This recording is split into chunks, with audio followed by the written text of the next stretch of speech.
All right, ladies, it's that time again. It is Q&A Tuesday, and I appreciate all of the awesome questions I got today. I think we got about a dozen over the last 2 days since I posted my reminder that today is Q&A Tuesday, and I absolutely love when you guys ask questions. That's what I'm here for.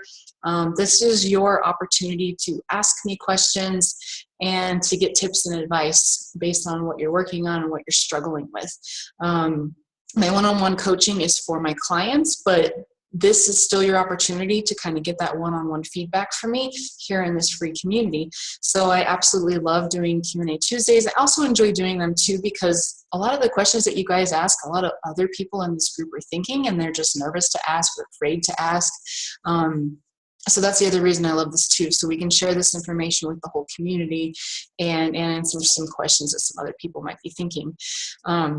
So anyway, it is 9 o'clock here. It's been a really busy day for me, but as promised, I'm going to get this video up for you guys tonight so that you can have your questions answered on Tuesday since it is Q&A Tuesday. All right, so like before, if you're new to this community, this is something that I do every week, and sometime between Saturday and Monday, I'll post a picture that says Q&A Tuesday, and that's the post that you ask your questions on. So if you think of things throughout the week, make a note and remember to ask them when I make that post, and that's where I go look for your questions and answer your questions. So like usual, I'm just going to switch my screen over and look at your questions and then answer them as I go through them. All right, so Carolyn asked, how many calories should you try to burn walking on a treadmill? So walking on a using any cardio machine, whether it's a treadmill or an elliptical, or a bike, any of those cardio machines, they're not very accurate when it comes to measuring the calories that you're burning because you put very basic information into the machine to calculate how many calories you're burning, and there's a lot of other things that they don't take into consideration, right? So most of them aren't thinking about how tall are you. So you might be 150 pounds, but are you 6 foot or are you 5 foot? And that's a big difference there, right? They don't take into consideration, your oxygen intake. There's just a lot of different things they don't take into consideration. It just gives you a general idea. So I don't want to focus on how many calories I'm burning. Instead, I would rather focus on doing HIIT cardio, whether you're a beginner and walking is pretty hard for you or it can wear you out pretty fast, you can still do HIIT training, or HIIT, it's high intensity interval training. So rather than focus on burning how many calories you're burning, I would focus on a time. So for 20 minutes, I'm going to do HIIT on the treadmill, and also focus on how much you're pushing yourself, right? So if you're pushing yourself, if it's hard for you to hold a conversation at the level that you're exercising on the cardio machine, if you're sweating, I mean, not everybody sweats, but if you're sweating, if you feel like at the end of those 20 minutes, you could not do another minute, you're working out hard enough and burning those calories shouldn't matter. Over the course of the week, you want to each day create a deficit of about 500 calories, and that's usually done with food. And then the exercise is, I personally think that exercise is a bonus. That's going to help even more with your weight loss. Food is number one important though. So for example, if you're a beginner and walking on a treadmill is where you're starting at, what you can do is, for example, let's say walk at 2.5 miles per hour, or at a walking pace that you're pretty comfortable. Like maybe for me, that might be 3.5. It's been a while since I've been on a treadmill. So you start out walking, you warm up for 3 minutes at a comfortable pace. Then you increase it just a little bit so that you're at a faster pace. It's not as easy for you to, you can't be looking around. You actually have to focus on what you're doing. And then you would do that for 2 minutes. And then what you would do is increase the speed for 30 seconds. So it doesn't mean you have to all out sprint. If you're starting and you're a beginner, you can increase the speed from 3.5 to maybe 4 or 4.5. And do that for 30 seconds and then take it back down to the 3 and do that for 2 minutes, and then take it back up for 30 seconds to the 4 or the 3.5 or whatever is an increase for you. And so basically you're making your heart rate go up and down, which makes you burn the most calories. When you do steady state cardio, which means that you're doing the same pace, the same intensity for 20 minutes, not only is it mind numbing, but you're wasting your time. You have to do way more cardio when you do steady state cardio to burn the same amount of calories that you can burn doing HIIT. So the other way that you can do HIIT is, let's say you're walking at a 3 miles per hour on the treadmill, and you do that for 3 minutes to warm up at a little bit lower pace, and then you go up to 3 for 2 minutes, and then what you can do is increase the incline so that it's difficult for you to keep up with it for 30 seconds. And so you do that for 30 seconds. Then you drop down to like 3 for 2 minutes, and then you increase the incline again for 30 seconds. And so as you do this and get stronger and build more endurance, you can do that high intensity part longer and decrease the resting part where you recover. I hope that makes sense. So that's what my advice is if you're just getting on a treadmill and doing cardio. I personally don't think it's the best way to lose weight because there's a lot of other things that need to come into play to get the best results, and I'm talking about strength training. But if you're focusing on cardio, I think that HIIT's the best way to go rather than reading the calories that the machine's basically guessing at. Nicole asks, what is the best exercise to tighten up the belly when losing a lot of weight and arm fat? So it depends. If you have an excessive amount of weight to lose, if you need to lose 100, 200 pounds, there is going to be extra skin there that will tighten up over time, but it will never tighten up to the way it used to be, and that's where skin removal surgery comes in. But not everybody, like some people can lose 100 pounds and they might only have loose skin in a couple of places. Other people might lose 100 pounds and they might have loose skin everywhere. So that's kind of a genetics thing, depending on your genetics is how much loose skin you might have, kind of like how some women have stretch marks from pregnancy and some women really don't. So that kind of depends on your genetics. And the reason why one of the reasons why your skin gets really loose if you've lost a lot of weight is because you gradually gained all of that weight, right? You gradually put on that 100 pounds. And so your skin gradually had to grow to accommodate for that. So if you drop a lot of weight fast, your skin could be even more loose because your skin just can't rebound like that quickly. If you're older, same thing. Your skin just can't rebound like it can when you're younger. But if, say, you're trying to lose 50 to 100 pounds, the best way to get the results around the belly, the arm fat, you can't target weight loss. It's impossible. You cannot say, okay, I have all my fat around my waist. That's what I'm going to focus on. I'm going to do crunches for the rest of my life until I lose that weight. And that's where I'm going to lose that weight. It's impossible. You can't do that. Unfortunately, our bodies lose weight wherever the hell it wants to lose weight first. For me, for example, I lose it around my core area first and around my thighs and under my arms. That's where it likes to hold on. And so the only way to get to the point where I'm actually burning the fat in the areas that are my trouble spots, I have to be super clean with nutrition, with treats once a week, 1 meal a week I can have a treat. But nutrition is really key for that. And then what you can do, if you are having some loose skin that just doesn't seem to want to go away, the other thing you can do is build muscle mass underneath that. And don't be afraid when I say muscle mass, because it is impossible to become like a she-man, right? Like it's impossible to be big and scary and bulky like you might see when women are taking unhealthy supplements and working out 6 hours a day. Bodybuilders that are women, they have to work out a lot for a lot of years and eat a specific way and take supplements to actually do that. But for you, if you're working out 30 to 60 minutes a day, you're never going to bulk up like that. You're never going to get super beefy. So don't ever be afraid of that. You do not have the hormones to create muscle mass like that naturally, okay? So what you can do to sort of hide that loose skin is build up some muscle underneath it, and then it fills out the skin in sort of a, you know, an attractive way, I guess. I don't know if that's the right way to say that.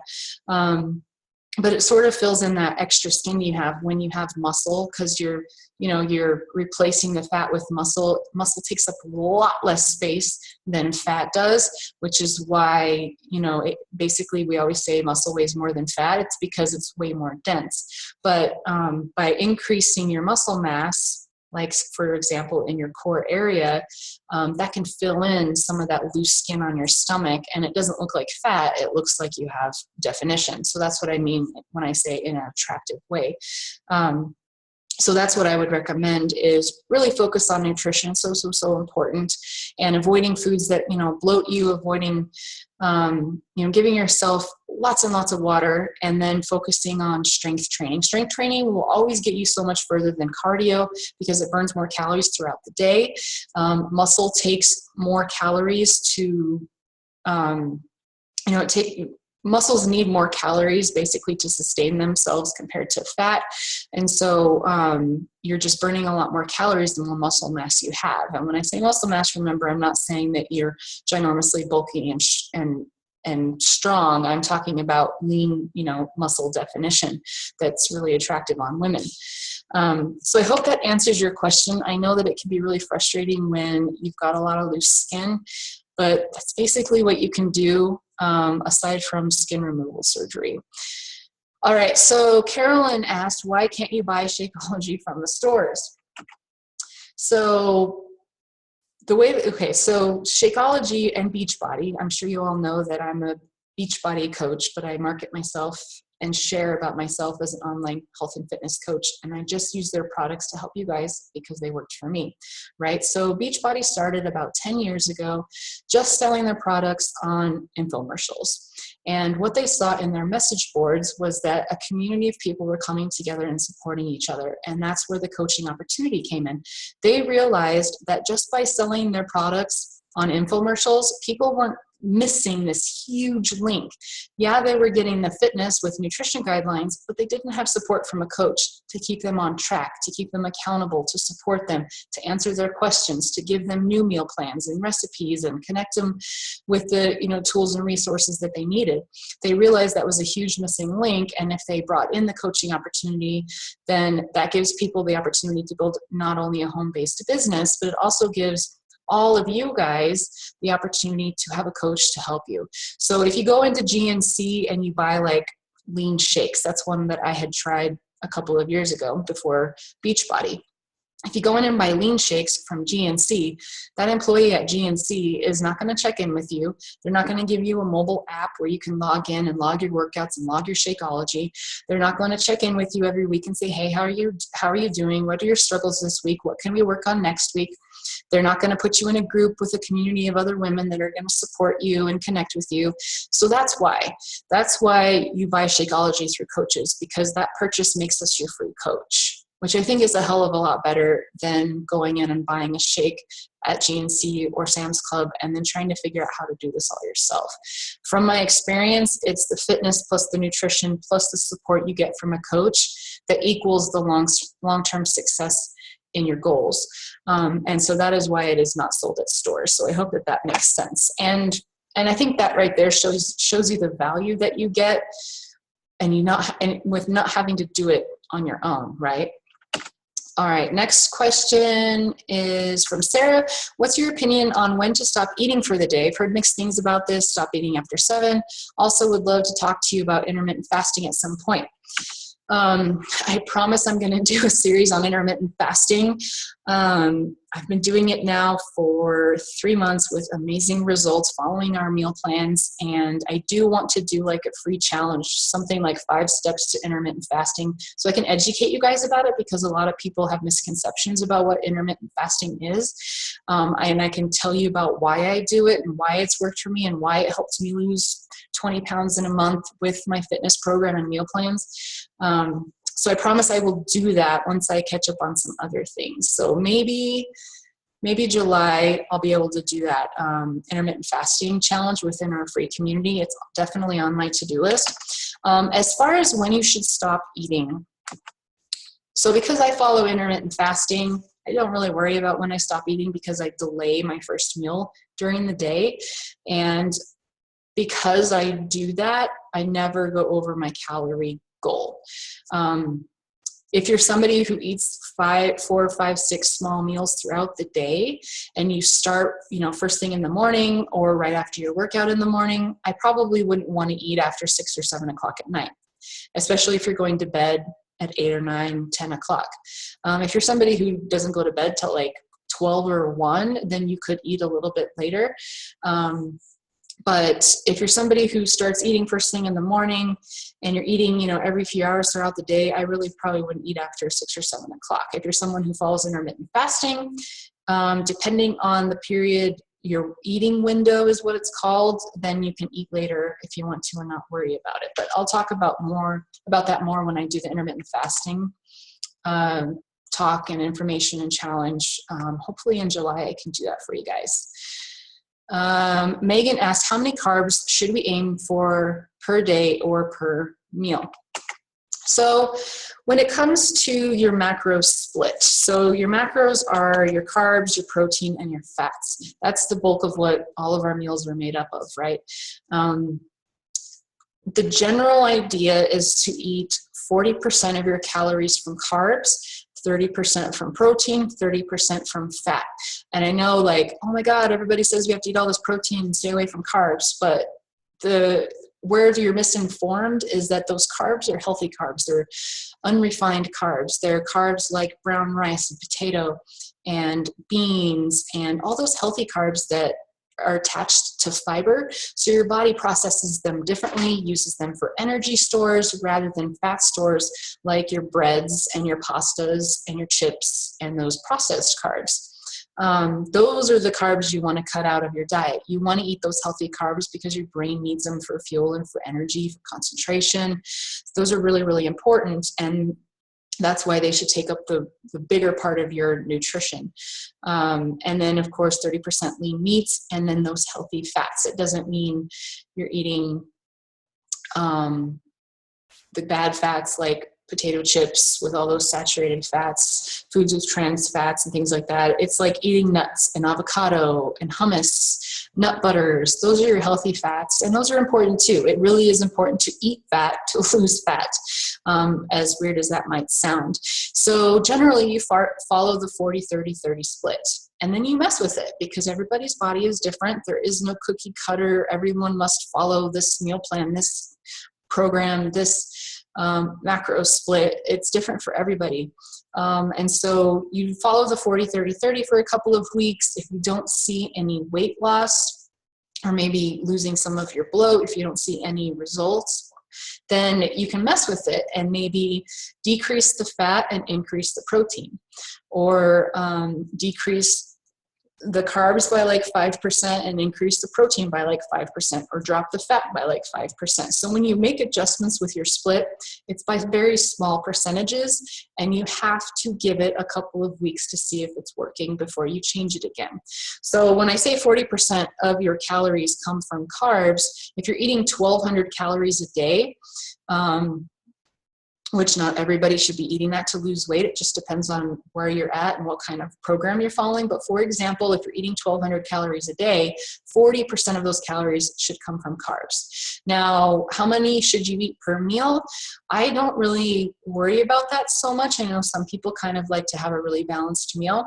I try and eat my carbs earlier in the day and my fruit earlier in the day so that my body will utilize those calories and everything that you get from carbs and fruit, and I'm not going to bed with those carbs. So that's how I kind of how I plan out my meals, is I try to get those carbs in with lunch or earlier, and same with fruit. And I try to avoid those things in the evening. So in the evening, that's when I focus on more protein and more veggies, which are still carbs, but they're healthy carbs, right? So that's kind of how I split that up and then manage the intake throughout the day. Megan also asked, is it better to exercise on an empty stomach or after a light meal or snack? So this is really individual. Some people, when they work out, On an empty stomach, they feel sick, they feel drained, they feel like they can't concentrate, they feel like they don't have enough energy to really push themselves through a really good workout. And so if that's the case, definitely eat something around 30 minutes or so before you work out, because you want initially, if you eat something before you work out, your body is first going to burn that for energy. It's not going to burn your fat stores. So make sure you eat it with enough time in between that you've digested it, and your body isn't just only going to use that for its energy to get you through your workout. And if you have a pre-workout snack, I would say something like a banana with like a teaspoon of peanut butter, an apple with a teaspoon of peanut butter, a little bit of cottage cheese if you eat dairy, something really small and light that's not going to make you feel like heavy and bloated. That's what I would have for a pre-workout snack. Something with protein is probably one of the best things. And then like with a banana, you're getting a lot of energy from those carbs, which will help you have that extra energy to get through your workout so you don't feel peakish, right? If you're somebody that works out after you've eaten and you feel sick and you feel like you're just heavy and I can't get through this workout because I ate and I don't feel very good, that's how I feel. I always work out on an empty stomach, especially because I follow intermittent fasting, but I always have eaten, or I've always worked out on an empty stomach, because I'm someone who, if I've got food in my stomach, like if I work out after lunch or later in the day instead of first thing in the morning, I just don't have as much energy and enthusiasm. I just kind of feel tired, and it makes me feel bloated and sick. And so I just don't like to do it. So it really is based on your individual preferences, and what feels best for your body to get you through that workout, and so that you really push yourself. All right, next question is also from Megan. Fact or fiction, losing weight too quickly or not eating enough calories puts your body into starvation mode and makes it hold on to fat cells. So this is true, but it depends on how you're starving yourself, right? So if you're following intermittent fasting, it's you're having that fasting period during a short window. You're not fasting for an entire day. And so your body is forced to use your fat stores for energy. If you're somebody who is eating like a salad every single day, or an iceberg salad with some other veggies and no calorie dressing, and that's all you're eating, no protein, no carbs, no fats, if that's all you're eating once or twice a day, yes, your body will go into starvation mode, because it doesn't know when it's going to get its nutrients again, and it will hold on to fat stores. That's how we survived all these years, because back in the day, we had to hunt for our food and we had to gather for our food, and we didn't know when we would get our next meal. Which is also kind of where fasting comes into play and can help you lose weight if you do it the right way. So that is true. It just depends on your current diet, how you're eating, your eating behaviors, what exactly you're eating. Because if at minimum, a woman should have 1,200 calories a day to sustain your body, the function of your organs, and to get you through your day and work and all those things, to digest, and for your heart to be, all those different things, your body must have at least 1,200 calories a day. So if you're eating less than that, you will eventually kill your metabolism. You're going to struggle with weight loss, and you're not going to lose that weight like you want. And if you lose weight too quickly, for example, Biggest Loser, while I love that show and I can find it very inspiring, it is not the way to lose weight. A lot of those people have gained weight back or more. A lot of those people have severe health issues because of losing weight so fast and super, super calorie restrictive diets. So losing weight really fast, mainly, it's just not sustainable, because to lose weight really fast, you have to really excessively exercise or really restrict your calories. And that's not something that you can sustain over the long term. And if you continue to do that over the long term, it causes health problems.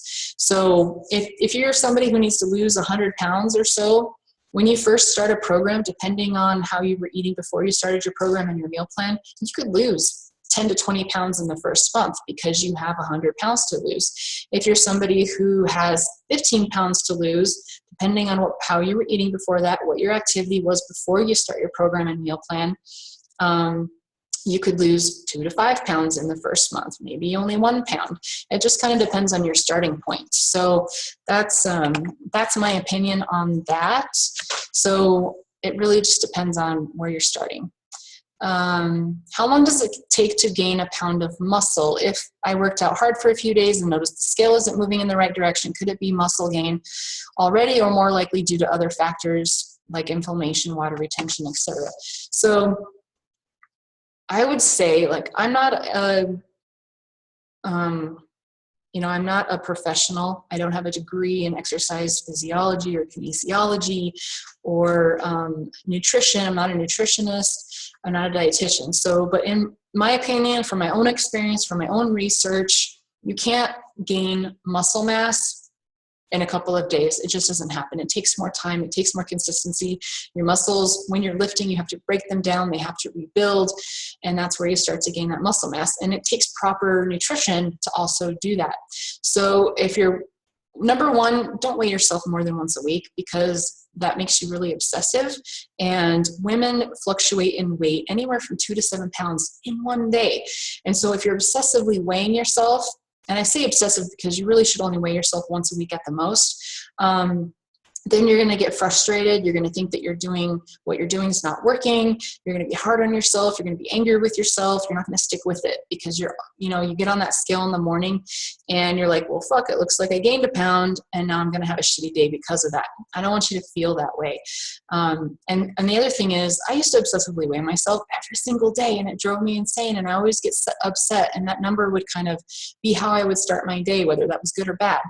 And so I started weighing myself once a week only, and only if I did all my workouts and I followed my meal plan. Because if you didn't, it's like, duh, the scale's going to go up. Why weigh yourself? Why frustrate yourself? Get back on track on Monday, get in your workouts, follow your meal plan, weigh yourself on Sunday. Set yourself up for success, right? So if you're working out really hard and you see the scale go up, it could be inflammation and water retention around your muscles. If you're newer to working out, or you've changed up your program, you've intensified your program, your muscles will retain some water for recovery. If you had maybe a carb heavy day yesterday, you're going to be bloated a little bit today. If you had high sodium meals yesterday, you're going to be bloated now today.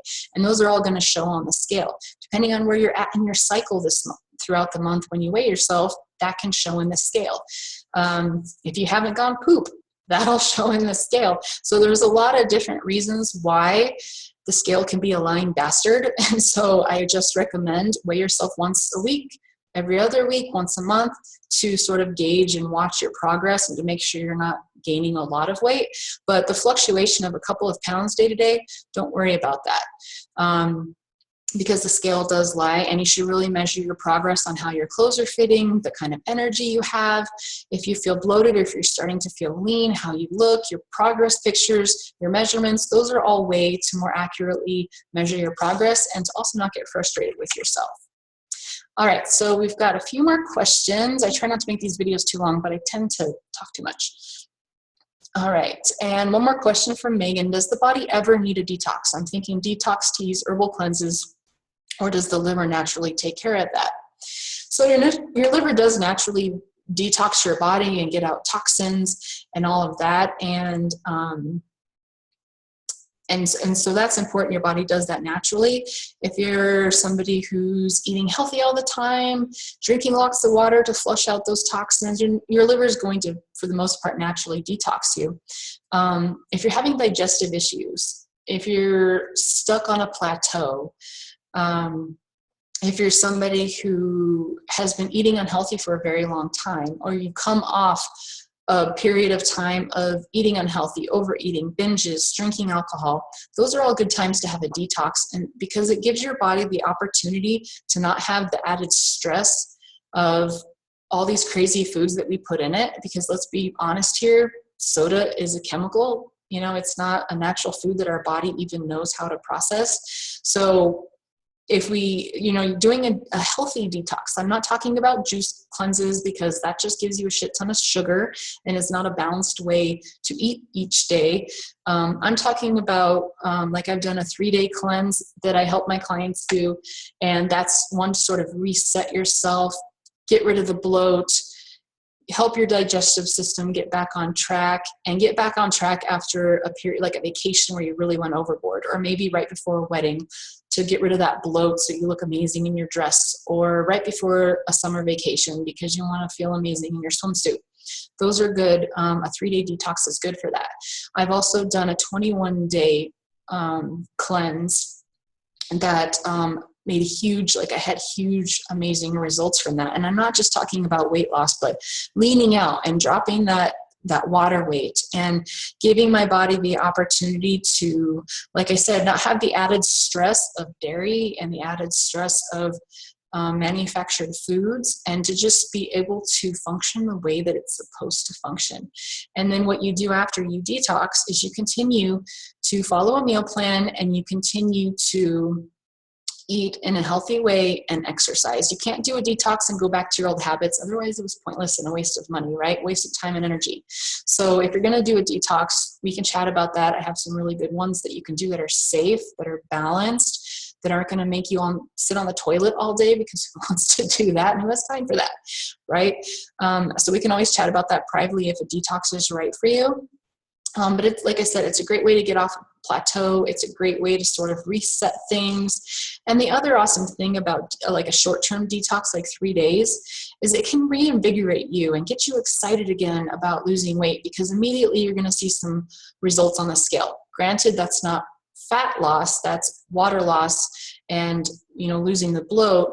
But it excites you, right? It gets you excited to get back to your program and follow your meal plan, and it gets you committed again. And so that's a great reason for detoxes as well. All right, let's see here. 3 more questions. Is there any truth to needing thigh gap to be healthy? So I don't know that I've never heard that it's necessary to be healthy, but I know that I've always coveted ITC, like for my whole life, but my body so far has not created that. Okay, a couple times it has, but when I say ITC, I call it that because I call it inner thigh clearance, right? We all want inner thigh clearance. We hate the chafing, we hate the legs rubbing together and the shorts crawling up our ass, right? It sucks. But I wouldn't say that it's like necessary to be healthy. I would say that having some ITC is probably a reflection of healthier habits, like consistently working out and eating well. You're naturally going to have thigh gap. Just like if you don't focus on the weight loss, if you don't focus on dieting, I fucking hate that word because it creates anger. It makes, it creates, you feel restrictive, right? As soon as you I'm going to go on a diet. Well, then your brain's like, well, great, now life's going to suck for a while, and then you don't last for very long. I hate that word. I'm more about having a healthy lifestyle and learning how to live a healthy lifestyle. And if you're living a healthy lifestyle, you're eating well, following a meal plan, eating clean, having 1 treat a week, and you're exercising 30 minutes or so every single day, that weight naturally comes off. The inches naturally come off. Eventually, you will probably have thigh gap because you've just stuck with it. Now, I've been consistently working out with a couple breaks here and there for a few years now, and I sometimes have thigh gap. It just depends, because that's an area that my body really holds on to fat. So I know that if I'm consistent with my nutrition and I'm consistent in strength training to lean out my legs and overall body fat, that probably eventually I'll have thigh gap. So I hope that answers your question there. And another question from Valerie is, I hear people saying just cut out sugar, you won't have cravings anymore. What are your thoughts on this? So I have a few opinions on this. As a person with binge eating disorder that I've now been binge free for 7 months, as a person with food addiction, specifically to sweets, I have tried a lot of different things to get my binge eating disorder under control.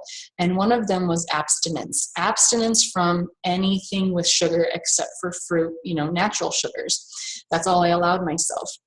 And when I did that, I obsessed over sugar even more because, and I believe that whether your vice is soda or lattes at Starbucks or muffins or pancakes, whatever your vice is, whatever that thing is that gets you excited and makes your eyes twinkle because I just want to have a muffin. If you tell yourself you're going to abstain from that, you're not going to allow yourself to have it ever again, or not until you reach your goal weight, you're going to last like 2 days and you're going to be like, fuck this, I'm going to have my damn muffin because this sucks. And you're only going to obsess and think about having whatever it is that has the sugar in it. That's been my personal experience, and that's been my experience in working with my own clients from what we've talked about. So abstinence for most people is not the route to take. However, decreasing your intake of processed sugar is so important for your health, right? For prevention of disease, for reaching your health and fitness goals. And the less processed sugar you eat, you do have less cravings over time. You will go through sort of a detox period. I went through a detox period when I cut out sugar and, just allowed those natural sugars in my diet. I got headaches. I was moody and cranky. I didn't sleep very well. I didn't feel very good. I had no energy. I went through a detox period. Once you get through that detox period, if you're somebody who's eating excessive amounts of sugar like I was, then you can reintroduce something once a week. Like I let myself have something once a week. And that keeps me on track rather than completely abstaining from all sugar. But because I've done that, I don't crave it like I used to, which is really insane to think about because I'm serious. I used to eat a couple thousand calories in one sitting and most of it was sugar. Sometimes several thousand calories in one sitting and most of it was sugar.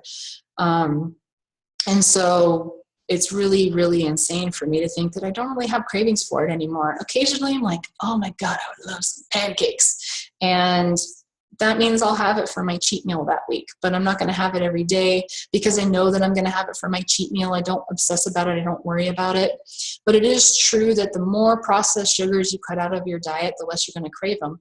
Food manufacturers and flavor manufacturers, like in the labs where they create flavors, they are excellent at making food addictive, which is why we should stay away from most processed food as it is, because it's all addictive. The candy bars, the chips, all these processed snacky foods are very addictive, and they're created that way so that we keep going back for more, which is why we really, really struggle giving up these foods. And you take the blame and feel like you have no self-discipline, you have no motivation, you have no willpower, and you're blame yourself. Well, really, it's the manufacturer setting you up for failure, right?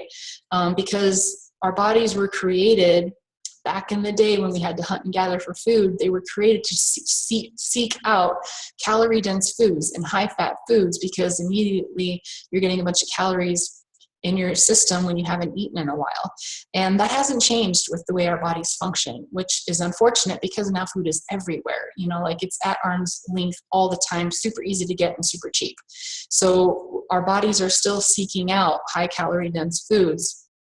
And so that can be a big struggle, but the less you eat them, the less you crave them because you don't have them in your system in the first place.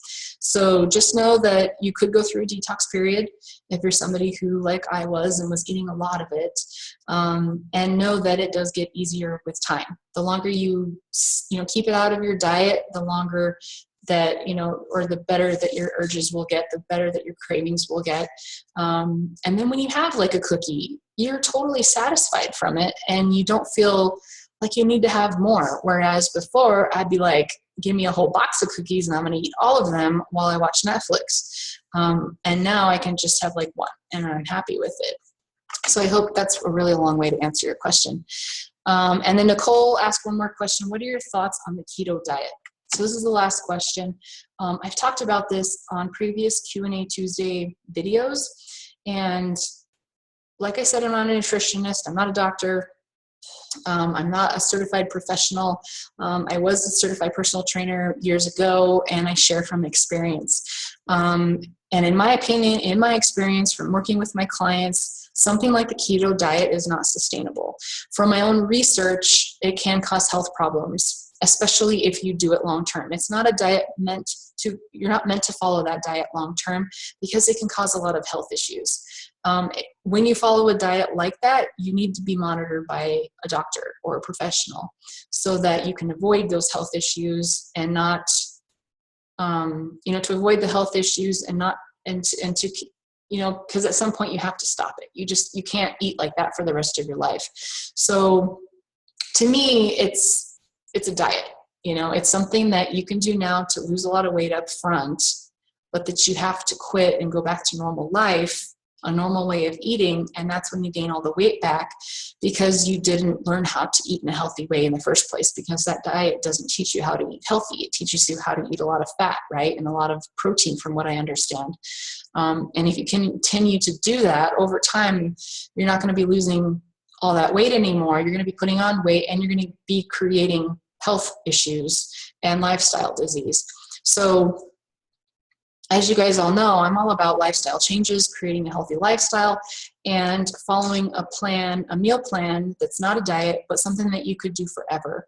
So if you're thinking about doing some sort of diet, which please don't do, because it will keep you in that yo-yo cycle, right? That cycle of yo-yo dieting and frustration and gaining, losing, and always seeking out the secret or the thing that gives you the fastest results. And you waste all this time when, if from day one you would just follow a healthy meal plan and lifestyle and exercise for 30 minutes a day, by whatever date, you could have a lot of weight loss and really amazing results and be feeling really, really healthy, rather than in between these two dates, you're up and down, and nothing has changed by the time you got to that date, right?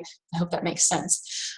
So in my opinion, if you're thinking about doing any of these sort of diets or really restrictive meal plans where you're completely taking out a food group or really, really overdoing a food group, I want you to sit down and think about, is this something that I could do for the rest of my life? Is this something I could do after I've lost my weight so that I can maintain those results? Because you're going to have to maintain those same results. And if your answer is no, I could not do this for the rest of my life. If your answer is, God, I could do this for a couple of months and I'm going to feel miserable and it's going to suck,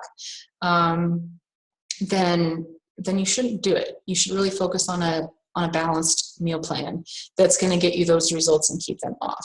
So I hope that makes sense. All right, so that's all of your questions and all of my answers and opinions, and I hope that it helped. I hope that gave you some new information, cleared up some things. I hope it helps you with your health and nutrition goals, your fitness goals, your weight loss goals.